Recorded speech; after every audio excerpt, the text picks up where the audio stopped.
hopefully it doesn't stop in the middle. It'll be okay. Yeah. Because that would suck and we don't have any clips this week. These files aren't very big gig-wise. I hope it's okay, too. What was it? What the fuck did you say earlier? Kill Tony. No, before. Or way earlier. Glenn or Glenda. Way before. While it was recording? No, you said start with that. Oh. You had a joke.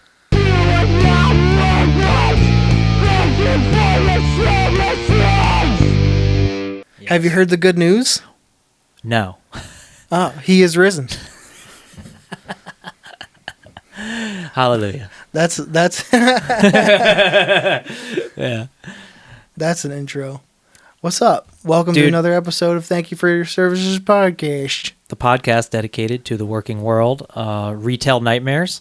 Oh, shout out to my buddy Kev and now Tom's buddy from Wicked Horror Show for shouting us out. Yeah. On the Terrifier 2 podcast. He described us as a retail's nightmare podcast, and I thought that was really cool. Yeah, I thought that was awesome. That's a pretty good top-down view, It is, yeah, because we tell a lot of retail nightmare stories. But yeah, this podcast is dedicated to the working world, whatever it is you do for a living, whatever it is Tom does for a living, and I work on helicopters, and it's not super exciting. But it is funny sometimes. I do get a lot of laughs. I had a really funny, stupid thing this week. Can I just get into it now, or we may as well? We may as well. Is it on your mind? It is on my mind, baby. It is what is on my mind, baby.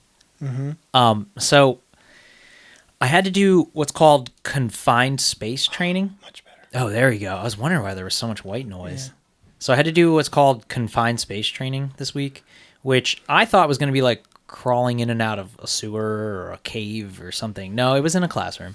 Oh. And it was with this fucking guy. I mean, he's like in his 80s, and he definitely has COPD, and he's like an old school salesman type of guy. I've done sales before, like windows and siding and all that kind of shit, and I've just done sales. This dude was like, has been doing it since the 60s, I think he said. He's still very much like, you'd buy a vacuum cleaner and a sewing machine from this guy. So he has to give this presentation, and he has to talk about what a confined space is, what exit points are, what cross ventilation is, and making sure like you don't breathe in certain gases and toxins and all this stuff. And the first words out of his mouth was a joke about COVID being a Chinese virus. Nice. I was like, this is going to go well. So we had these two other sounds funny. We had these two other soldiers sitting in front of us from a different unit. I have no clue what their names are or anything. They were both the same rank as me, but they were older, like a good bit older. You could tell they'd been in for a minute.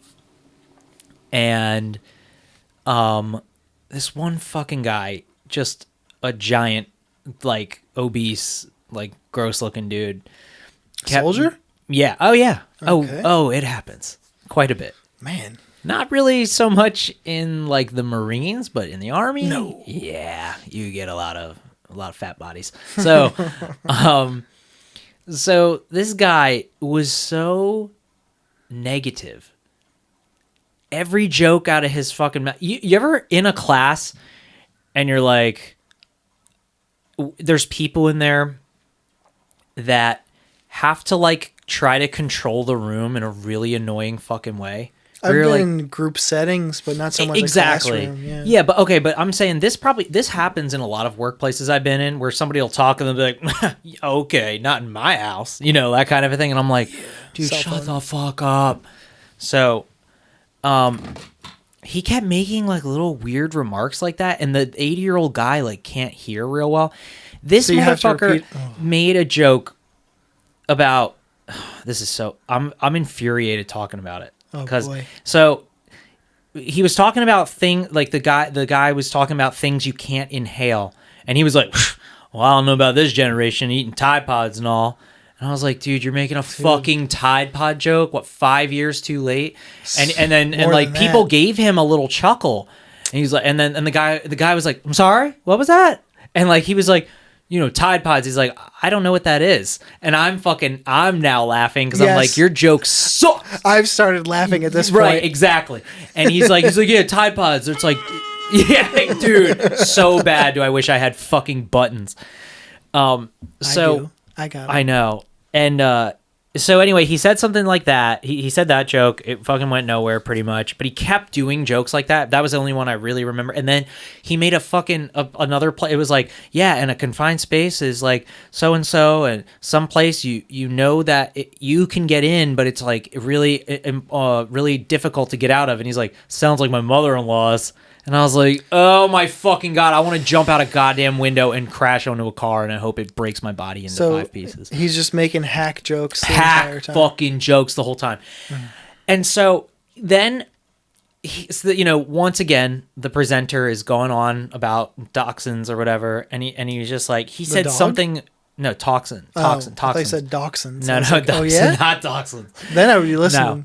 And so then, oh boy, it's exciting all over again. No, dude, that yawn just hit me. So the guy's going on, and he was just like, and he interrupted him fucking again, and he was like, well, that's retarded. And I was like, oh, yeah, you can't really say that anymore, or whatever.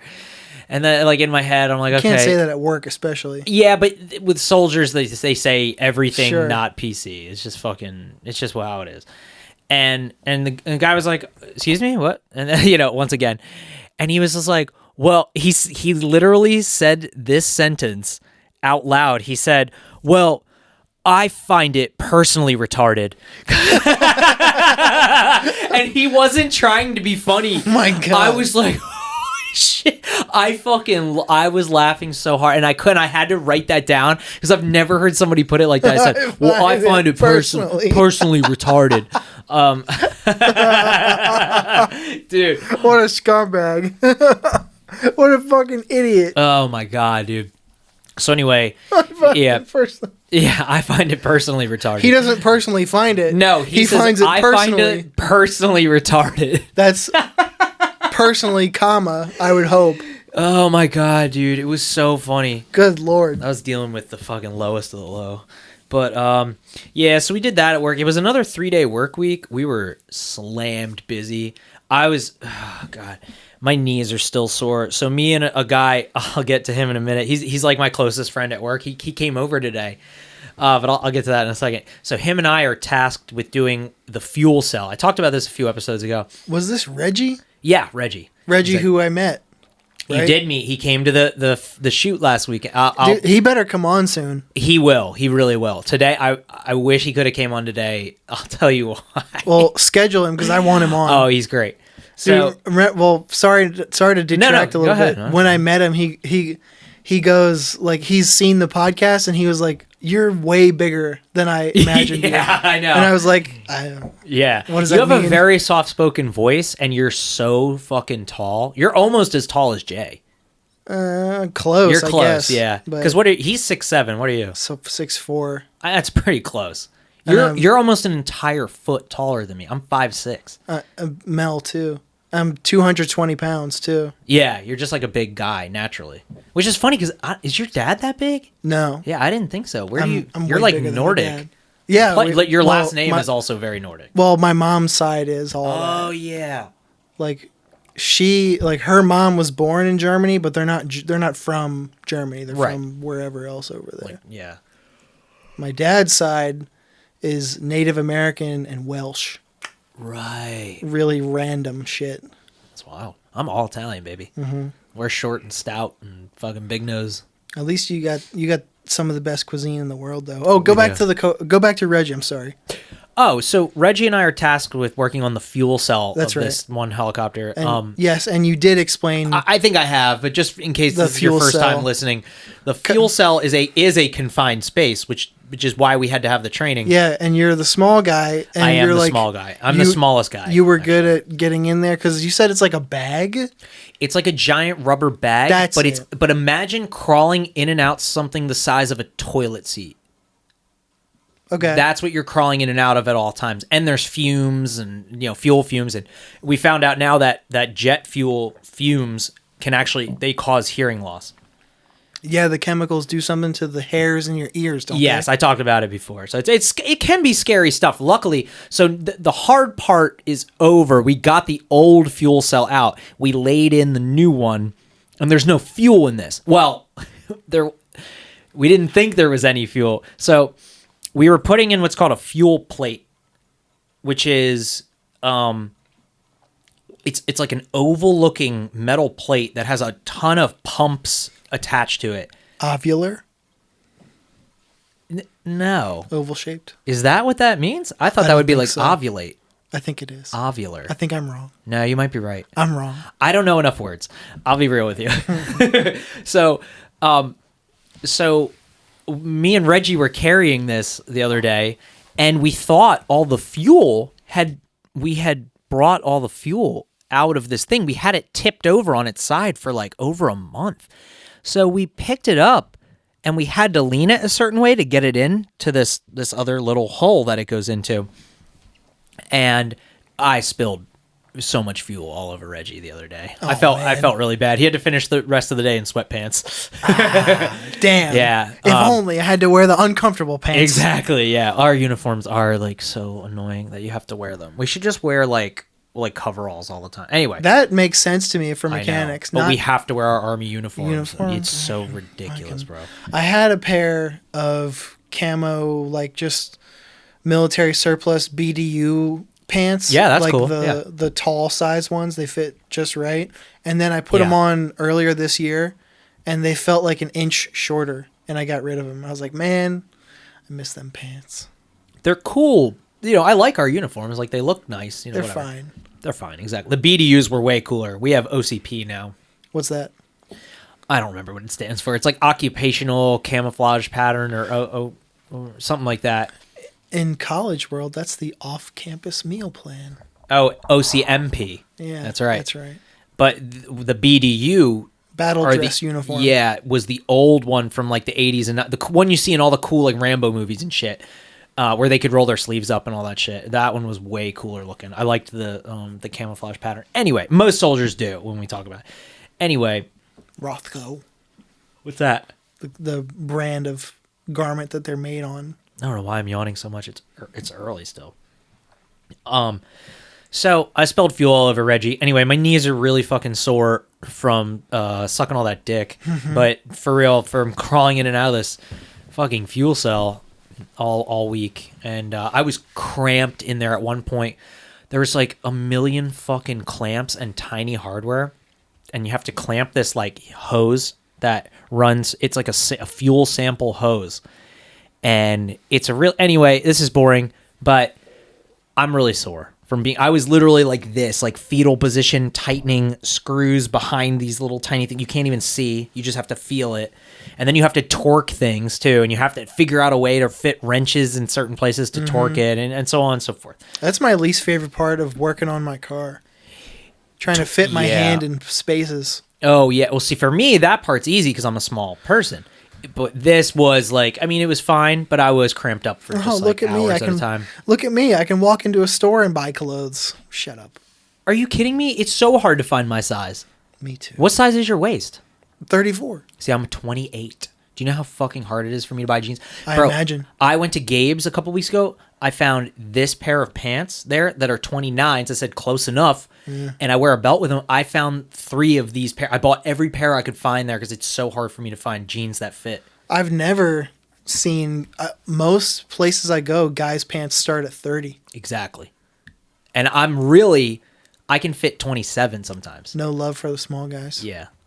And that's like... Buddy Josh is like that too. Same thing. Oh, yeah? He hates trying to find pants in a retail store. I think I know him. Do I know him? Maybe. Italian last name? No. Never mind. I don't know. Other than that, yeah, work was okay. I mean, it was very busy, and it was only a 3-day work week again this week. We just had 2 4-day weekends in a row because of the way the holiday worked out and drill and all that shit. Yeah, so sounds great. It was. Now after this, we have no more 4-day weekends for a very long time. Until probably Memorial Day. Honestly, yeah. That's wild. Same with us, I think. Yesterday in the safety meeting too, they were talking about the schedule. Like, should we switch to 5/8s or keep it at 4/10s or all that stuff? 4/10s. Well, 4/10s. I don't think I would mind 5/8s because then you'd get out earlier. It would be kind of nice. Only a little bit earlier, and then you'd lose a whole entire day off.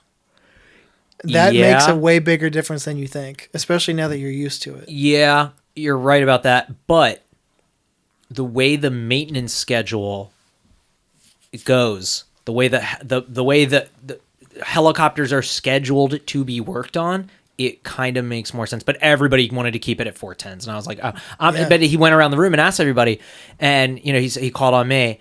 This was a guy that's very high up, and I said, all I could say was, "Can we have off Halloween?" And people chuckled, but then he goes, "Write a letter to your senator," and then moved on. And I was like, dude, I was fucking serious. But it doesn't make any. He said, "Fuck." Hi. You're probably wondering, what happened to the co-host? What happened to Matt? So, unfortunately, Matt met an untimely demise when, in an act of poetic justice, Godzilla actually came crashing through the house and stomped on him and squashed him to death.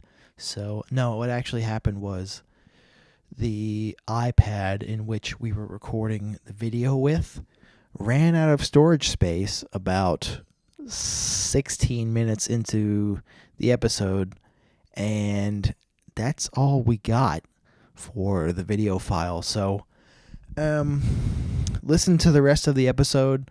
Luckily, all of the audio was there because I was using the handy recorder that we always use with our microphones. So the audio can be found on iTunes, Spotify, I'm pretty sure Google, Amazon, and a bunch of other shit. So as we always say, find us on Instagram at ThanksForYourServices_podcast. That's ThanksForYourServices_podcast. The links to all of the places in which the podcast can be found are in our bio. Obviously, if you're watching the YouTube video, you get to hear this message and see my face. So, yeah. Listen to the rest of the episode. I promise it gets better. Thanks. Sorry about the inconvenience. Bye. Thank you for your services!